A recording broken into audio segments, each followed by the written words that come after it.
नमस्कार, मैं खास प्रोग्राम क्वेश्चन आवर में आप सभी का बहुत बहुत स्वागत है। मैं मनीष कुमार वर्मा, एशियन 24/7 देख रहे हैं आप। उत्तराखंड में बीजेपी की डबल इंजन की सरकार है और सरकार का दावा है कि योजनाएं धरातल पर उतर रही हैं।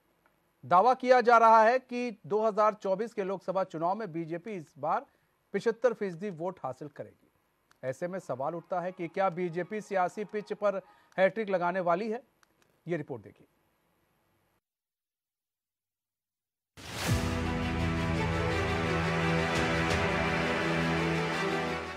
दो लोकसभा चुनाव में उत्तराखंड की सभी 5 सीटों पर बीजेपी का कब्जा है और पार्टी नेताओं का दावा है कि इस बार यानी 2024 के चुनाव में बीजेपी यहां सियासी पिच पर हैट्रिक लगाएगी। 2024 के चुनाव में उत्तराखंड की 5 सीटों पर किसकी जीत होगी, इस पर कुछ भी कहना आसान नहीं है, लेकिन 5 सीटों पर कब्जे के लिए पार्टी ने प्लान तैयार कर दिया है, जिसमें यह भी शामिल है कि 2024 के चुनाव में किसी भी तरह उत्तराखंड में 75% वोट हासिल किए जाएं। 2019 के लोकसभा चुनाव में बीजेपी को 60% से ज्यादा वोट मिले थे और अब पार्टी ने 75% वोट हासिल करने का लक्ष्य रखा है। इस समय पूरा विश्व जो है उनकी तरफ एक टकटकी लगाए हुए देखे हुए है। जिस प्रकार से वो विश्व शांति दूत के रूप में उभर कर आ रहे हैं, चाहे आप देखिए इतना, चाहे यूक्रेन रसिया वार हो, चाहे अभी हमास और इजराइल का वार हो, उसमें भी वो एक मुखिया के रूप में, एक पिता के रूप में वहाँ पर पूरे एक मार्गदर्शन करते हुए नजर आते हैं। चुनाव की तैयारी तो सभी पार्टियां कर रही है, लेकिन बीजेपी की तैयारी बाकी दलों और पार्टियों के मुकाबले काफी बड़ी और चुनौतीपूर्ण दिखाई दे रही है। ऐसा इसीलिए क्योंकि पार्टी ने राष्ट्रीय स्तर पर यहां 51% मत पाने का लक्ष्य रखा है। तो उत्तराखंड बीजेपी ने राज्य में 75% मतदान पार्टी के पक्ष में करवाने के लिए कार्यक्रम तेज कर दिए हैं और शायद यही वजह है कि पार्टी नेताओं को राजधानी छोड़ जिलों में जाकर बूथ स्तर तक के कार्यकर्ताओं से मुलाकात कर पार्टी को मजबूत करने के साथ सरकार की योजनाओं को जन जन तक पहुँचाने का लक्ष्य दिया गया है। पहले तो जो कोविड के समय में इतना बड़ी जो ये महामारी आई, उससे हम उभरे हैं। माननीय प्रधानमंत्री जी ने एक पिता के रूप में, एक संरक्षक के रूप में उन्होंने पूरे भारतवासियों को अपने बच्चे के रूप में उनका संरक्षण पोषण किया। उस भयंकर बीमारी से हमको उससे निजात दिलाई और जिस प्रकार से लॉकडाउन किया, इससे प्रदर्शित होता है जहाँ पूरा अमेरिका जैसा देश इस लॉकडाउन नहीं कर पाया, भारत में लॉकडाउन हुआ। उन्होंने अपने पूरे जो भारतवासियों की जिस प्रकार से उन्होंने एक, मैं कहूँगी एक सेवा के भाव से, एक पिता के भाव से उन्होंने काम किया। ये पूरी जनता बहुत ही भावनात्मक रूप से उनके प्रति बहुत ही आभार करती है।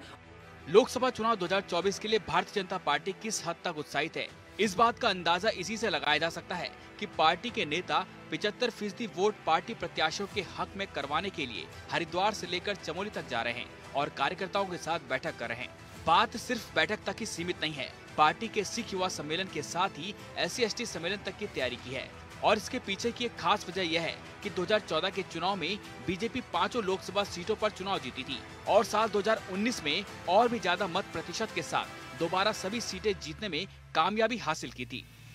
इस समय पूरा विश्व जो है उनकी तरफ एक टकटकी लगाए हुए देखे हुए है। जिस प्रकार से वो विश्व शांति दूत के रूप में उभर कर आ रहे हैं, चाहे आप देखिए इतना, चाहे यूक्रेन रसिया वार हो, चाहे अभी हमास और इजराइल का वार हो, उसमें भी वो एक मुखिया के रूप में, एक पिता के रूप में वहाँ पर पूरे एक मार्गदर्शन करते हुए नजर आते हैं।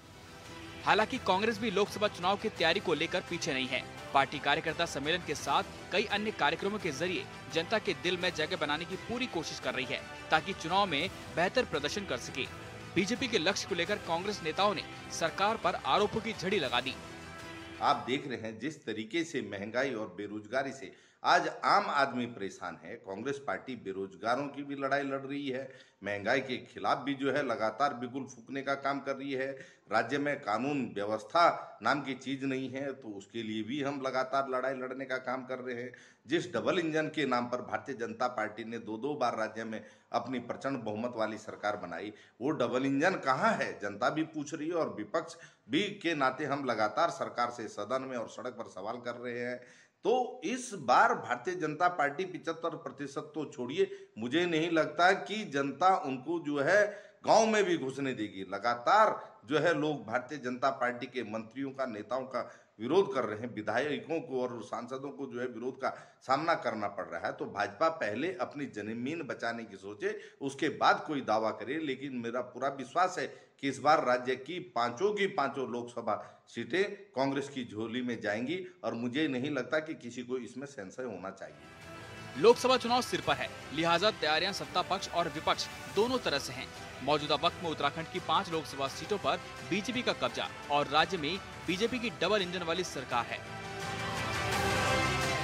पार्टी नेताओं का दावा है कि युवा सीएम पुष्कर सिंह धामी से राज्य की जनता को काफी कुछ उम्मीदें हैं, जिसे पूरा करने के लिए सरकार पूरी तरह से गंभीर है। Bureau report, HN 24/7।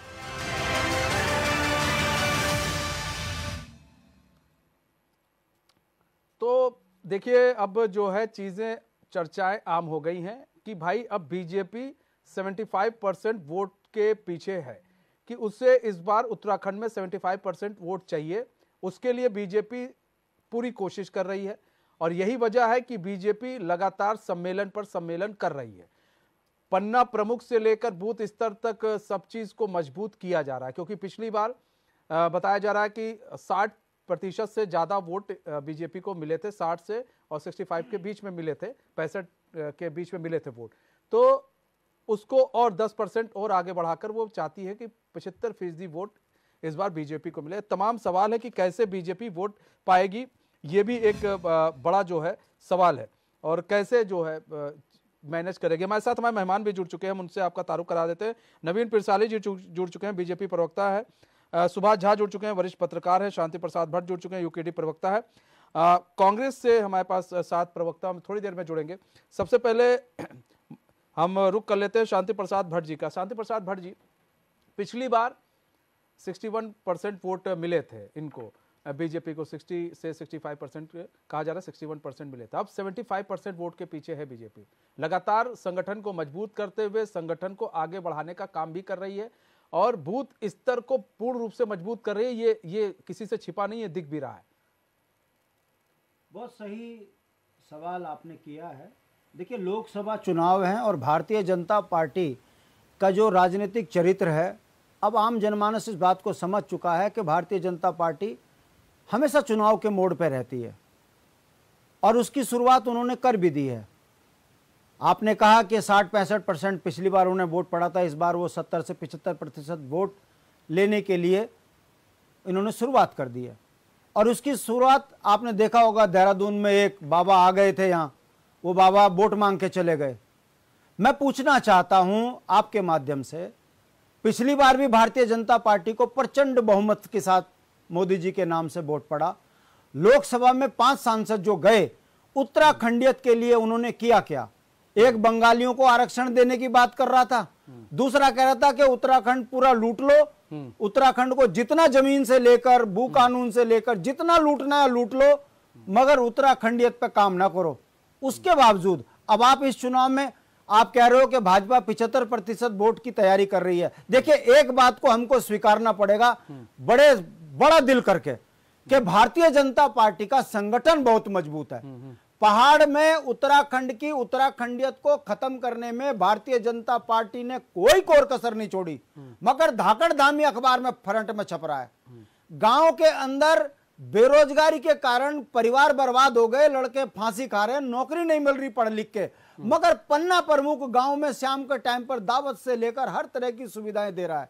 गांव गांव घूम के 5 किलो चावल की बात अभी से शुरुआत हो गई है। इस तरह की तैयारी में मैं बड़े दिल होकर स्वीकार सकता हूं कि ना तो हम इतने सक्षम हैं और ना दूसरा विपक्षी दल इतना तैयारी से खड़ा है। वो पिछले 1 साल से लगातार इस बात पर चले हैं और अभी फिर इस देश में रोजगार देने के बजाय जब भारत के क्षतिज पर बैठा सत्ताधीश ये कहने लगे कि 5 साल और 5 किलो चावल दूंगा और वो उनका मास्टर स्ट्रोक हो, तो ये कहा जा सकता है कि भारतीय जनता पार्टी रोजगार नहीं, घर घर 5 किलो चावल पर अपने राजनीतिक क्षतिज पर पहुंचने की बात खत्म कर रहा हूं। एक सेकंड के लिए रोकना चाहेंगे हम आपको। मथुरा दत्त जोशी भी जुड़ चुके हैं, प्रदेश उपाध्यक्ष कांग्रेस के। सर, स्वागत है चैनल में आपका जी। अपनी बात पूरी करें। मैं अपनी बात को खत्म करने से मैं कह रहा हूं कि देखिए, हमें स्वीकारना चाहिए कि सत्ता में बैठी भारतीय जनता पार्टी आर्थिक रूप से, सामाजिक रूप से इतनी मजबूत हो चुकी है कि धर्म की आड़ पर और पैसों के दम पर और 5 किलो चावल पर ये उत्तराखंड का भू कानून भूल जाएंगे, बुलाने में कोशिश करेंगे। ये धाकड़ धामी के नाम पर अंकिता हत्याकांड के वीआईपी का नाम भुलवा देंगे, ये पैसों के दम पर उत्तराखंड का मूल निवास खत्म कर दिया, इसको भुलवा देंगे। ये उत्तराखंड के अंदर 85,000 करोड़ का कर्जा किस लिए उत्तराखंड की जनता पे डूबा, ये भुला देंगे। और ये उत्तराखंड के अंदर जनसंख्या विस्फोट कराकर उत्तराखंड के मूल निवासियों के अधिकारियों पर डाका डलवाने का जो काम इन राष्ट्रीय पार्टियों ने किया, ये इसे भुलवा देंगे। मैं बड़ा दिल होकर कह रहा हूं कि भारतीय जनता पार्टी जो है केवल पैसे के दम पर, हिंदुत्व के नाम पर फिर उत्तराखंड को लूटने की कोशिश कर रही है। मेरा विश्वास है जनता इन बातों को समझ रही है कि ये ठग और रग उत्तराखंड को लूटेंगे। इस बार इनका ये नहीं चलेगा, ये मेरा विश्वास है। पिरसियाली जी जवाब दीजिए सर।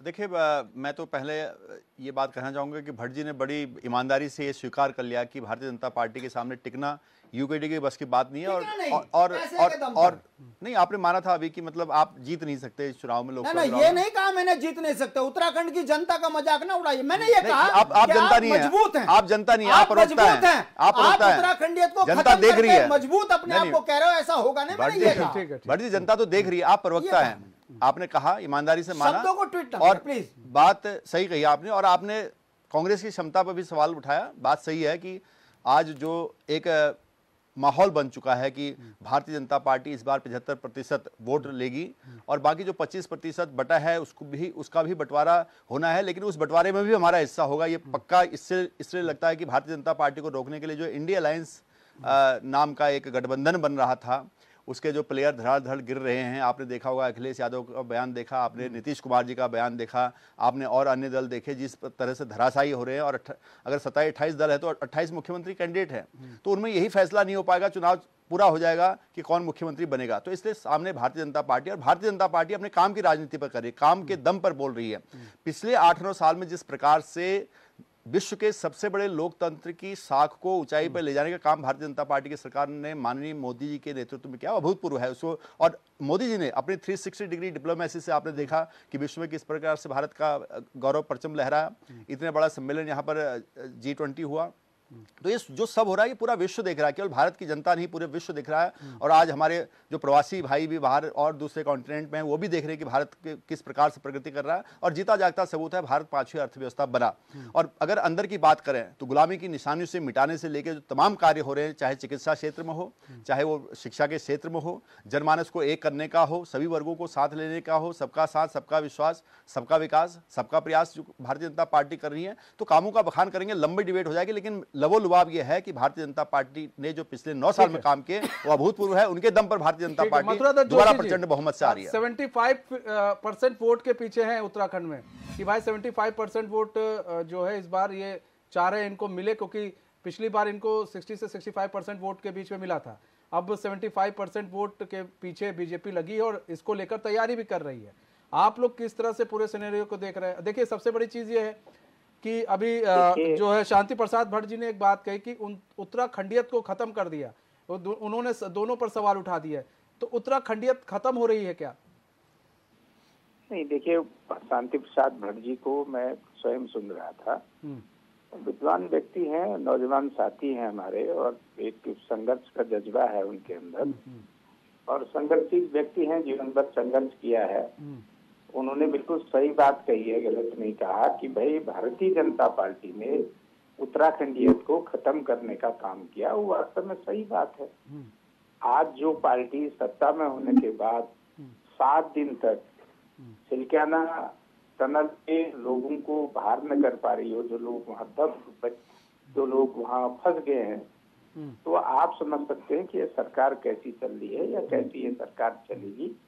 और जो 75% की बात आपने कही है, अभी इनके नेताओं ने घोषणा, वो ऐसी घोषणा है जो इन्होंने कहा था कि एक विधानसभा में हम हर विधानसभा में 10,000 वोटर जोड़ेंगे और 2 लाख वोटर इस प्रदेश में कम हो गया। ये घोषणाधीर लोग हैं, ये कुछ भी घोषणा कर दें, कुछ भी कहते हैं। इनको उत्तराखंड की जनता माफ करने वाली नहीं है। और मैं भट्ट जी को भरोसा दिलाना चाहता हूँ, भट्ट जी मन छोटा मत करिए।